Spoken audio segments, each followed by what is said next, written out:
Guys, naniniwala ba kayo sa doppelganger? Naniniwala ba kayo sa mga multo? Grabe, sobrang natatakot talaga ako. Andito ako ngayon sa kwarto, mag-isa lang ako. Umalis sila Dada, si Ayo, tsaka si Tita Arat may pinuntahan. Sobrang natatakot talaga ako. May nakita kasi ako dito sa kwarto namin. Bigla siyang dumaan. Papakita ko sa inyo, nakuhanan ko ng video. Ito yung video na yun. Wala na ba ako sa iyong puso? Hindi na ba ako ang mahal mo?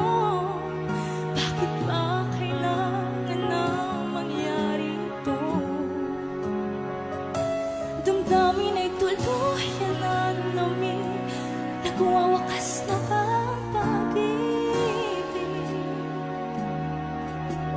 Wala na ba? O wala na?